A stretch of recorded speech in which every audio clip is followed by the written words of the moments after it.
ఓం గణేశాయ నమః. కార్తీక పురాణం 12వ అధ్యాయము. కార్తీక ద్వాదశి మహత్యము, ధర్మ విరూపాఖ్యానము, సాలగ్రామ దాన మహిమ. వశిష్ఠ మహాముని తిరిగి ఇట్టు చెప్పెను. ఓ రాజా, కార్తీక మాసమందు సోమవార మహత్యమును వినుము.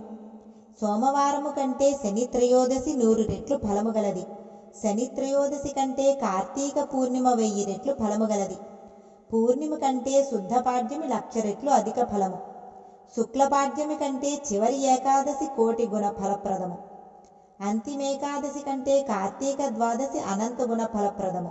ఇచ్చట అంతిమేకాదశి అనగా కార్తీక బహుళేకాదశి వచ్చుచున్నది. కానీ పూర్ణిమాంతమాస శాస్త్రం ప్రకారముగా చూచుని ఎడల కార్తీక శుద్ధేకాదశియే అగును. వింధ్యోత్తట దేశమందు అంతిమేకాదశి అనగా కార్తీక శుద్ధేకాదశినే గ్రహింతురు. అచ్చట పూర్ణిమాంతమే మాసము. ఇదిగాక ముందు కార్తీక శుద్ధేకాదశిని గురించియే అనంత మహిమ చెప్పబడుచున్నది. అంబరీషుని చరిత్రమందును శుద్ధేకాదశియే గ్రహించబడినది.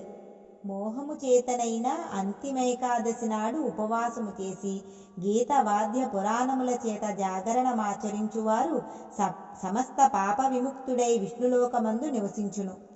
కార్తీక మాసమందు ఏకాదశి నాడు ఉపవాసమాచరించి ద్వాదశి నాడు బ్రాహ్మణులతో కూడా పారణ చేయువాడు సాయుధ్యముక్తి పొందును. కార్తీక మాసమందు ద్వాదశి నాడు అన్నదానము చేయువానికి సమస్త సంపత్తులు వృద్ధి పొందును. సూర్యగ్రహణమందు గంగా తీరమున 1,000,000 బ్రాహ్మణులకు భోజనము పెట్టిన పుణ్యము ద్వాదశి నాడు ఒక బ్రాహ్మణునకు అన్నము పెట్టినా లభించును. 1000 గ్రహణములను 10,000 వ్యతిపాత యోగములను 1,00,000 అమావాస్యలను కలిపి ద్వాదశి వ్రత ఫలానికి 16వ వంతుకు కూడా చాలవు. పుణ్యములనిచ్చేడు తిథుల్లో అనేకములున్నవి. కానీ ద్వాదశి హరి ప్రియముగాన వాటికన్నిటికంటే అధిక ఫలప్రదము. క్షీరాబ్ది ద్వాదశియే ద్వాదశి శ్రీహరి దేవతగా కలది. కార్తీక శుద్ధ ద్వాదశి నాడు హరి పాల సముద్రము నుండి నిద్రలేచునుగాన ఆ ద్వాదశి హరిబోధిని అనబడును. ఆ ద్వాదశి నాడు ఒక బ్రాహ్మణునికైనను అన్నదానం ఆచరించువారు ఇచ్చట భోగములను పొంది అంత్యకాలమందు హరిసన్నిధి పొందును. కార్తీక మాసమందు ద్వాదశి నాడు పెరుగు అన్నమును దానము చేసిన ఎడల సమస్త ధర్మముల కంటే అధిక ఫలమును పొందును. స్త్రీ గాని పురుషుడు కాని కార్తీక శుక్ల ద్వాదశి నాడు పాలిచ్చేడి ఆవునకు బంగారపు కొమ్ములు వెండి డెక్కలను చేయించి పెట్టి పూజించి దూడతో కూడా గోదానమాచరించిన ఎడల ఆ గోవుకు ఎన్ని వేల వెంట్రుకలుండునో అన్ని వేల ఏండ్లు స్వర్గనివాసము కలుగును. కార్తీక మాసమందు ద్వాదశి నాడు భక్తితో వస్త్రదానమాచరించువారు పూర్వజన్మార్జిత పాపములు నశింపచేసుకుని వైకుంఠలోకమును పోవును. ఇందుకు సందేహము లేదు. కార్తీక మాసమందు ద్వాదశి యందు గాని పూర్ణిమ యందు గాని పాడ్యమి యందు గాని కంచు పాత్రలో ఆవు నెయ్యి ఉంచి దీపమును వెలిగించి దానమిచ్చువానికి 1,000,000 జన్మములలో చేయబడిన పాపములు నశించును. కార్తీక ద్వాదశి నాడు ఫలమును యజ్ఞోపవేతమును తాంబూలమును దక్షిణను ఇచ్చువారు ఈ లోకమందు అనేక భోగములను పొంది అంత్యమందు వైకుంఠమును విష్ణువుతో కూడి చిరకాలము జీవించును. కార్తీక ద్వాదశి నాడు బంగారపు తులసి వృక్షమును సాలగ్రామమును దానము చేయువారు పొందేడి ఫలమును చెప్పెదను వినుము. కార్తీక ద్వాదశి నాడు పూర్వోక్త దానము చేసినవాడు 4 సముద్రముల మధ్యనున్న భూమిని దానమిచ్చువాడు పొందేడు ఫలమును పొందెను. ఈ విషయమందు ఒక కథ కలదు, చెప్పెదను వినుము. విన్నవారికి సమస్త పాతకములు నశించును. గోదావరి తీరమందు దురాచారవంతుడైన ఒక కోమటి గలడు. అతడు స్వల్ప దానమైనను చేయుట ఎరుగడు. తానైనను అనుభవించేడువాడు కాడు. వాడు ఎవ్వరికినీ ఉపకారం ఆచరించలేదు. నిత్యము పరనింద చేయువాడు. పరద్రవ్యములందు ఆసక్తి కలిగియుండువాడు. ఆ కోమటి యొక్క బ్రాహ్మణునకు అధికముగా అప్పునిచ్చి ఆ రుణమును తిరిగి పుచ్చుకొనుటకు ఆయన ఊరికి వెళ్ళెను. అతడు గ్రామాంతరమందున్నట్లు తెలుసుకొని అచ్చటికి వెళ్ళి, బ్రాహ్మణుడా, నా సొమ్ము నాకిమ్ము అని అడిగెను. బ్రాహ్మణుడా మాటలు విని, ఓయి, ఈ నెలాఖరుకు నీ సొమ్మును నీకు ఏదో ఒక విధముగా ఇచ్చెదను. కాబట్టి కొంచెము నిదానించి నీ సొమ్మును తీసుకుని పొమ్మనెను. రుణమును పుచ్చుకొని తిరిగి సొమ్మునివ్వనివాడు నరకమందు యాతనలొంది తిరిగి రుణదాతకు పుత్రుడై జన్మించి వాని సొమ్మును ఇవ్వవలసియుండును. బ్రాహ్మణుడిట్లు చెప్పిన మాటను విని వైశ్యుడు కోపము చేత కల్లెరజేసి, ఓరి మూఢ బ్రాహ్మణాదమా, నా ధనము నాకిప్పుడే ఇమ్ము, లేని ఎడల ఈ కత్తితో నిన్ను నరుకుదునని దుర్మార్గ బుద్ధితో ఆ వేదాంతవేత్త అయిన బ్రాహ్మణుని జుట్టు పట్టుకుని లాగి క్రింద పడద్రోసి, పాపబుద్ధి గల వాడగుట చేత తన కాలితో ఆ బ్రాహ్మణుని తన్ని కత్తితో కొట్టెను. ఆ కత్తి దెబ్బ చేత ఆ బ్రాహ్మణుడు సింహము దెబ్బ చేత లేడివలే మృతి నొందెను. తరువాత కోమటి రాజదండన వచ్చునని భయముతో అచ్చట నుండి పరిగెత్తి ఇంటికి పోయి బ్రాహ్మణుని చంపితునని సిగ్గులేక సుఖముగా నుండి కొంతకాలమునకు మృతి నొందెను.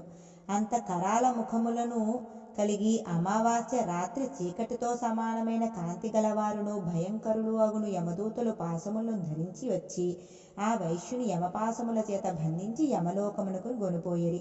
అచ్చట భయంకరమైన రౌరవమును నరకమందు యమాజ్ఞ చొప్పున బాధించుచుండిరి. రౌరవము రురు అనగా మృగ విశేషము, దాని సంబంధమైనది రౌరవము అనగా రురు మృగముల చేత వాటి కొమ్ములతో బాధించేడి నరకము రౌర నరకము మనబడును. ఆ కోమటి పుత్రుడు ధర్మవీరుడు. తండ్రి పోయిన తరువాత తండ్రి సంపాదించిన ధనము చేత నూతులు త్రవ్వించి, తోటలు వేయించి, చెరువులు త్రవ్వించి, చిన్న చిన్న నదులకు వంతెనలు కట్టించి, ఉపనయనములు వివాహములు చేయించుచు, యజ్ఞములను చేయించుచు, నిత్యము బ్రాహ్మణులకు అన్నదానము చేయుచు, అన్ని జాతుల వారికి ఆకలి కలిగిన వారికి అన్నము పెట్టుచు, నిత్యము ధర్మములను చేయించుచుండెను. ఇట్లుండగా ఒకప్పుడు ఆ ధర్మవీరుడు హరిని పూజించు సమయమున నారద మహాముని సమస్త లోకములందు తిరుగుచు ఆనాడు యమలోకము నుండి బయలుదేరి తన వీణాతంతువులను ధ్వని చేయుచు రోమాంచితుడై గోవింద నారాయణ కృష్ణ విష్ణు అనంత వైకుంఠ శ్రీనివాస శ్రీవర్ష భూష విశ్వంభర సమస్త దేవతా చక్రవర్తి నమస్తే నమస్తే ఇట్లని కీర్తనము చేయుచూ వచ్చును. ఇట్లు నృత్యము చేయుచున్న నారద మునీశ్వరుని చూచి వైశ్యుడు ఆనంద సాగరముగ్ధుడై నేత్రముల వెంట ఆనంద బాష్పములను వదులుచూ ముని పాదములకు నమస్కరించి దండ ప్రణామం ఆచరించెను. నారదుడు తన పాదములకు ప్రణమిల్లిన వైశ్యుని ప్రీతితో కౌగిలించుకొనెను. తరువాత ఆ వైశ్యుడు నారద మునీశ్వరుని ముందర అంజలిని బట్టిన వాడై అర్ఘ్యాదుల చేత పూజించి, హే నారద, మీరు మా గృహమునకు వచ్చుట చాలా దుర్లభము. నేను పూర్వమందు ఏమి పుణ్యము చేసితినో మీరు దర్శనమిచ్చినారు కాబట్టి నా పూర్వపుణ్యం ఇప్పుడు ఫలించినది. మునీంద్ర, మీకు దాసుడను, ఏమి సేవ చేయవలెనో చెప్పుము, చేసెదను. వైశ్యుడిట్లు పలికిన మాటలు విని నారద మునీశ్వరుడు చిరునవ్వుతో కూడిన ముఖము గలవాడై ధర్మవీరునితో ఇట్లనియే. నారదుడు ఇట్లు పలికెను, ధర్మవీరా, నా మాటను జాగ్రత్తగా వినుము. కార్తీక ద్వాదశి విష్ణుమూర్తికి ప్రియమైనది కనుక ఆ రోజున చేసిన స్నాన దానాధికములు అనంత ఫలప్రదమగును. సూర్యుడు తులారాశియందుండగా కార్తీక మాసమందు ద్వాదశి నాడు ధనికుడు గాని దరిద్రుడు గాని యతి గాని వానప్రస్థుడు గాని బ్రాహ్మణుడు గాని క్షత్రియుడు గాని వైశ్యుడు గాని శూద్రుడు గాని స్త్రీ గాని శాలిగ్రామ దానమాచరించు వారికి జన్మ జన్మాంతర కృత పాపములు నశించును. ధర్మవీర, వినుము. నీ తండ్రి చచ్చిపోయి యమలోకమందు బాధలు నొందుచున్నాడు. అతని పాప విశుద్ధి కొరకు కార్తీక ద్వాదశి నాడు శీఘ్రముగా శాలిగ్రామ శిలాదానమును చేయుము. నారద మునీశ్వరుడిట్లు చెప్పిన మాటలు విని వైశ్యుడిట్లనెను, మునీంద్ర, గోదానము, భూదానము, తిలదానము, సువర్ణదానము మొదలైన మహాదానముల చేత కాని ముక్తి శిలాదానము చేత ఎట్లు కలుగును? శిలాదానము వృధాగా చేయుట ఎందుకు? అది భోజ్యము కాదు, భక్షణము కాదు. కనుక నేను రాతిని నీచుని వలె దానము చేయను. నారద మహర్షి ఎంతగా నొక్కి చెప్పినను వైశ్యుడు మూఢుడై శాలగ్రామ దానమును చేయుటకు సమ్మతించలేదు. అంత నారదుడు అంతర్ధానమాయను. తరువాత కొంతకాలమునకు ధర్మవీరుడు మృతునుంది. మహాత్ముల మాట వినని దోషము చేత శాలిగ్రామ దానము చేయని దోషము చేతను నరకమందు బాధలు నొంది తరువాత 3 సారులు వ్యాఘ్రమై జన్మించి తరువాత 3 కోతిగా పుట్టి అనంతరము 5 మారులు వృషభమై ఉండి తరువాత 10 మారులు స్త్రీగా జన్మించి గతించిన భర్తయై వైధవ్యమును పొందియుండెను. ఇట్లు 10 జన్మలు గడిచిన తర్వాత 11వ జన్మమందు యాచకుని కుమార్తెగా జన్మించును. తర్వాత కొంతకాలమునకు యవ్వనము రాగానే తండ్రి తగిన వరునికిచ్చి వివాహము చేసెను. కానీ పూర్వకర్మ వలన ఆ వరుడప్పుడే మృతుడయ్యెను. దానిని మృతి నొందిన ఆ అల్లుని బంధువులందరూ వచ్చి చూచి అట్టి బాల్య వైధవ్యమునకు కారణము తెలుసుకొని బంధువులందరికీ కుమార్తె యొక్క పూర్వపుణ్యమును పూర్వ పాపములను చెప్పెను. ఇట్లు చెప్పి కూతురి యొక్క పాపముల నాశనము కొరకు జన్మాంతరార్జిత పాపనాశన సమర్థమగు శాలిగ్రామ దానమును కార్తీక సోమవారమందు వేదాంతవేత్త అయిన బ్రాహ్మణునకు దానము చేసెను. ఆ శాలిగ్రామ శిలాదాన మహిమ చేత కూతురు భర్త తిరిగి జీవించెను. తర్వాత దంపతులిద్దరూ సుఖముగా చిరకాలము నుండి స్వర్గమునకు పోయి అందు బహుకాలం ఆనందముతో యుండి తిరిగి భూమియందు జన్మించి బ్రాహ్మణుడై పూర్వపుణ్యము చేత వానికి జ్ఞానోదయమయ్యను. ప్రతి సంవత్సరమందు కార్తీక సోమవారమున శాలిగ్రామ శిలాదానం ఆచరించి ఆ పుణ్యముతో మోక్ష సామ్రాజ్య పదవిని పొందెను. రౌరవ నరకమందున్న వాని తండ్రియు ఆ శాలిగ్రామ దాన మహిమ చేత ముక్తుడాయెను. కాబట్టి జనకరాజా, కార్తీకమందు శాలిగ్రామ దానము చేత హరి సంతోషించును. ఇందుకు సందేహం లేదు. పాపకర్మలు 1,000,000 జన్మలలో చేసిన పాతకములు కార్తీక శుద్ధ ఏకాదశి ఉపవాసము, ద్వాదశి శాలిగ్రామ దానాదుల చేత పోగొట్టుకొనగలుగుదురు.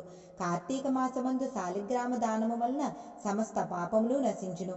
ఇదియే ముఖ్యమైన ప్రాయశ్చిత్తము. ఇంతకంటే వేరే ప్రాయశ్చిత్తము లేదు. ఇందుకు సందేహము లేదు.